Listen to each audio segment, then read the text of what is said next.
Oui, le premier rendez-vous de l'actualité, tel relayé par les canards dans leur parution du jour. Ce sera avec qui vous savez, Landry Salano. Déjà en position, Landry Salano, bonjour. Bonjour Joël Etondi. Alors, pour ce premier rendez-vous comptant pour le mois de février. Oui, le chef de l'État, Patrice Talon, sur le terrain. Ce week-end, une fois encore, vous le rappelez, Joël Etondi, Patrice Talon a reçu quand même des bains de foule. Étonnant, on sait, depuis le début, il n'est pas très habitué à ces sorties. Alors pourquoi beaucoup de journaux sont revenus notamment sur ces récentes sorties du chef de l'État, notamment sur le terrain. Nous y reviendrons dans un instant, Joël Etondi. Et puis le Parlement béninois aussi a désigné ses représentants au niveau du Parlement de la Commission, du Parlement de la CEDEAO. Évidemment, 5 personnes. Et la question de la parité qui n'est forcément pas respectée en dépit de la révision de la Constitution. Souvenez-vous, modification de l'article 26. Évidemment, des journaux entiers aujourd'hui, des conclusions. Le Parlement serait-il devenu un peu misogyne? On y reviendra dans un instant, Joël Etondi. Ah oui, intéressant. On se rappelle tout le bruit autour. Et Landry Salano. Alors dites, on débat avec quel quotidien? Nous démarrons avec Matin Libre. Matin Libre qui nous dit encore à l'ADA, le week-end dernier, l'anti-populiste Talon enchaîne ses visites. Voilà donc ce que précise le journal. Il n'est pas... Matin Libre, bien entendu. Matin Libre, excusez-moi, oui, voilà. Matin Libre, voilà. Qui nous dit, évidemment, que le chef de l'État, Patrice Talon, il n'est pas indifférent au hurrah de la foule. Conclusion donc du journal Matin Libre. Et puis toujours à la une du quotidien, participation au communal, opposition entre euphorie et incertitude. C'est autre information, j'allais dire l'autre information que nous apporte donc le journal.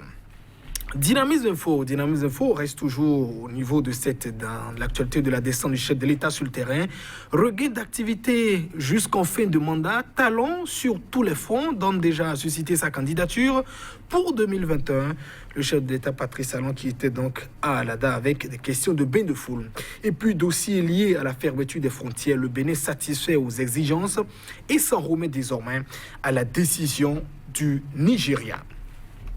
La dépêche s'intéresse donc à la démocratie, notamment il nous dit absence d'institutions de contre-pouvoir et recul des libertés au Bénin, rupture de démocratie. Le journal qui est revenu donc sur cette analyse du politologue Mathias Rompouet qui parle désormais de démocratie contrôlée au Bénin, qui oppose évidemment à cette analyse du politologue une autre analyse de Fatou Ousmane. Lui aussi a bel et bien réagi. Voilà, les détails figurent donc à la page 3 du journal La Dépêche en sa parution de ce lundi. Et l'Afrique en marche qui reste toujours dans les perspectives des communales. Communale 2020, Hungweji chez Patrice Talon. L'ancien président de l'Assemblée nationale était donc au domicile du chef de l'État, c'était vendredi. Pour un pacte, nous dit le journal, de non-agression, PRD mouvance. Floué donc en 2019, dit le quotidien, le parti arc-en-ciel est désormais méfiant. Voilà donc la conclusion du journal. Le journal qui ne manque pas évidemment de revenir sur cette descente du Patrice Talon, le chef de l'État. Talon en mode campagne pour 2021. Et toujours à la une de l'Afrique en marche, on parle donc du 19 février 1990, 19 février 2020, conférence nationale, 30 ans déjà. Le journal qui revient évidemment sur le programme de comment la conférence épiscopale pense évidemment célébrer ces 30 années d'existence de cette conférence. L'éco-info nous parle de clash à l'horizon dans la famille Résistance. Le leadership et la clairvoyance de Nicéphore Dieudonné Soglo sont vivement sollicités. Voici ce qu'en pense Julie Akpaki, voilà, présidente du mouvement de jeunes engagés pour le développement de la nation, l'éco-info, qui nous rapporte donc la vie, disons, de cette femme politique. Et le pays émergent qui s'intéresse donc à l'USL et nous parle de la transhumance politique sous la rupture. Le parti USL de Sébastien Javon, victime de trahison, c'est ce que dit le journal. Léopold Rancon, un autre membre débauché à coup de promesses par le BR, le bloc républicain. Et le point média qui reste toujours dans la politique, notamment désignation d'une femme sur 5 représente au niveau pour représenter le Bénin au niveau du Parlement de la CEDEAO. Place de choix aux femmes déjà chimérisées par Vlavonu? C'est donc une interrogation à la une du journal Point Média. Le journal qui nous parle aussi de ces communales de 2020, la FCBE sur la bonne voie, management gagnant pour Boni Yayi, président d'honneur des FCBE. On vient à présent à Info Plus qui nous parle donc de l'ouverture des frontières. La balle est désormais dans le camp du Nigeria, nous dit le journal, le quotidien qui parle aussi du paysage politique au Bénin et vient donc à cette conclusion, la transhumance se poursuit. Et nous finissons avec le Télégramme qui nous parle donc de l'enlèvement d'un élève à Porto Novo, 4 preneurs d'otages abattus et l'enfant a été sauvé.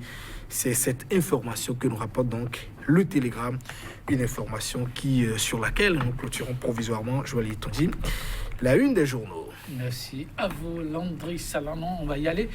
On démarre exactement là où vous avez commencé. Matin Libre. Oui, Matin Libre qui nous dit encore à Alada le week-end dernier, l'antipopuliste Talon enchaîne ses visites. Il n'est pas indifférent au hurrah de la foule. Voilà le chef de l'État, Joël Tondi, qui était donc à Alada, visite de terrain notamment, à visiter donc les travaux, disons, de la construction de la garnison, évidemment, qui figure à Alada, et a pu visiter également une autre industrie à Alada. C'est quand même la 3e visite en quelques jours, on dirait. Il était donc à Akpakpa, à Vlekete dans la commune de Ouida, et puis le chef de l'État dans le département de l'Atlantique était donc à Alada samedi dernier.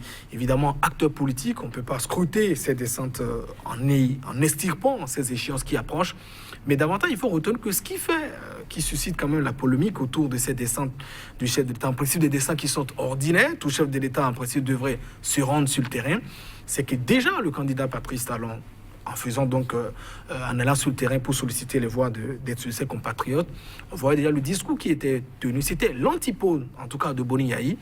Pas de question de populisme, il faut simplement de la discrétion. Cela sans doute déjà ajouté à son manteau d'homme d'affaires, par le passé très discret d'ailleurs. Donc ça s'est ancré davantage dans la tête des Béninois et on a pu davantage l'observer quand il a démarré sa gouvernance, rarement sur le terrain. En tout cas, depuis 2007, une seule descente dans le nord, à Parakou, une seule tournée à Parakou. Vous avez aussi beaucoup qui l'attendent toujours là-bas.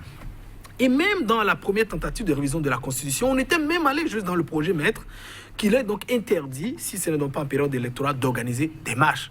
C'était quand même très risqué parce qu'une Constitution n'est pas une loi qu'on peut toucher du jour au lendemain. Beaucoup d'experts avaient dit, mais et si le pays était en difficulté, avait besoin aussi de ses fils pour le soutenir, qu'allons nous faire. Heureusement, voilà, ces dispositions ont été donc abandonnées. Donc, chef de l'État, Patrice Talon, renoue quand même davantage. Lui qui avait dit non par le passé, pourquoi davantage, disons, ce tamon qu'il a pour le terrain? Ça se comprend, Joël Tondi. Nous avons quand même 2 échéances importantes qui s'approchent. D'abord, les communales. On le dit une fois encore, c'est l'antichambre de la présidentielle. Et avec ce que nous observons, n'oubliez pas, déjà le j'aviserai, après je verrai bien, après les 3 conditions pour que je sois candidat.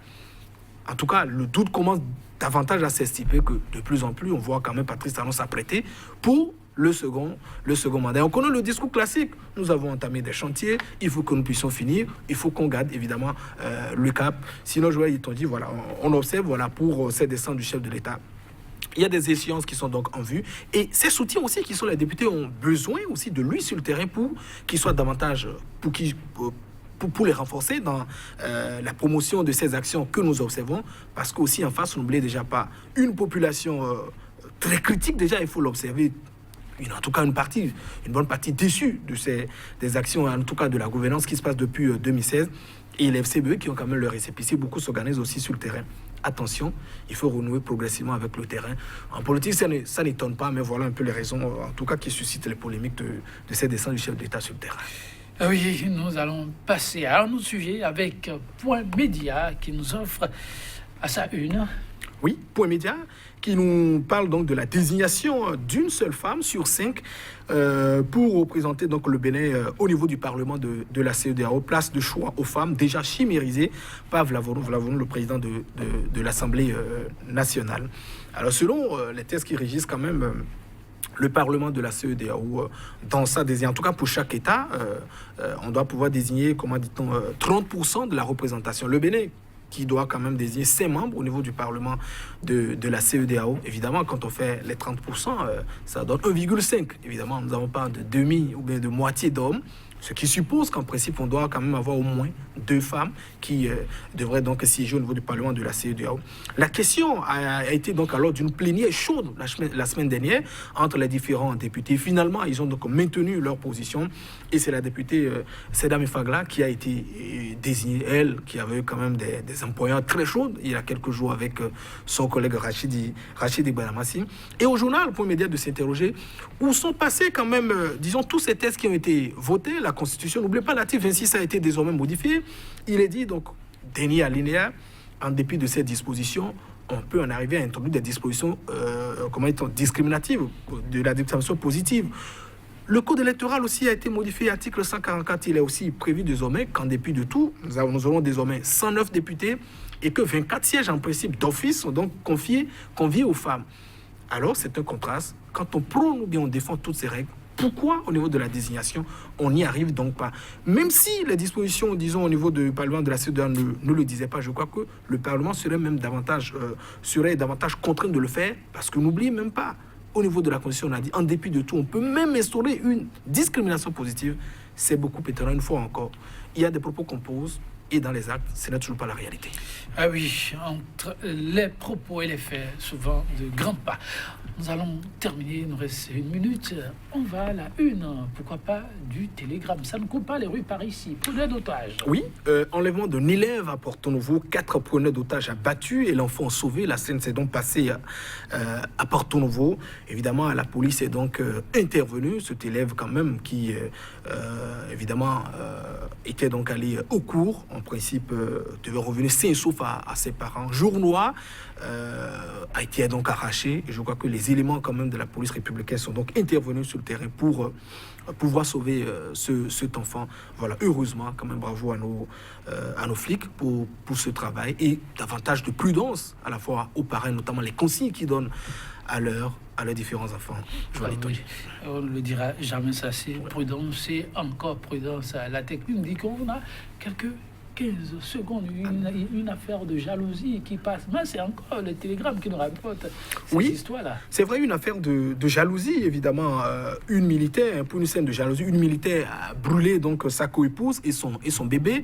Elle a pu donc verser de l'eau chaude sur le bébé également, la coépouse. Triste nouvelle, on l'a donc appris ce matin. Le bébé est décédé, malheureusement. La militaire est donc gardée à vue et sera donc présentée en principe au procureur de la République. Wait and see. Merci beaucoup, mesdames, messieurs. Oui, il y a du beau, il y a du triste, c'est aussi cela la vie. Pour aujourd'hui, on s'en arrête là, quitte à se retrouver demain. Au revoir.